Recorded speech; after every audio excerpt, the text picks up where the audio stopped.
வெள்ளத்தில் குடும்ப அட்டைகளை இழந்தவர்களுக்கு நகல் அட்டைகள் வழங்கும் பணி 2 நாட்களில் தொடங்கும் என அறிவிக்கப்பட்டுள்ளது.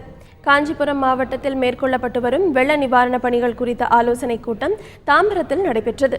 கூட்டத்தில் அமைச்சர்கள் TKS சின்னையா, SP வேலுமணி, மாவட்ட ஆட்சியர் கஜலட்சுமி உள்ளிட்டோர் கலந்து கொண்டனர். அப்போது பேசிய தமிழக அரசின் சிறப்பு அதிகாரி ராஜாராமன், காஞ்சிபுரம் மாவட்டத்தில் 60 கிலோமீட்டர் தூரத்திற்கு சாலைகள் சீரமைக்கப்பட்டுள்ளது என்றார். மழைநீர் வடியாமல் உள்ள பகுதிகளை சேர்ந்த 6361 பேர் முகாம்களில் தங்க வைக்கப்பட்டுள்ளனர் என்றும் அவர்களுக்கு அனைத்து உதவிகளும் செய்யப்பட்டு வருவதாகவும் தெரிவித்தார். மழை வெள்ளத்தில் குடும்ப அட்டைகளை இழந்தவர்களுக்கு நகல் அட்டை வழங்கும் பணி 2 நாளில் தொடங்கும் என்றும் ராஜாராமன் கூறியுள்ளார். முதலமைச்சர் அவர்கள் இந்த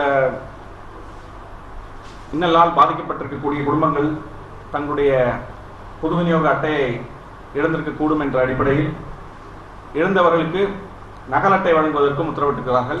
அதன் அடிப்படையில் சுமாராக இதுவரைக்கும் முகாம்களிலே அந்த உயர் அலுவலர்கள் முகாமிட்டு ஏறத்தாழ 240 விண்ணப்பங்களை பெற்றிருக்கிறார்கள்.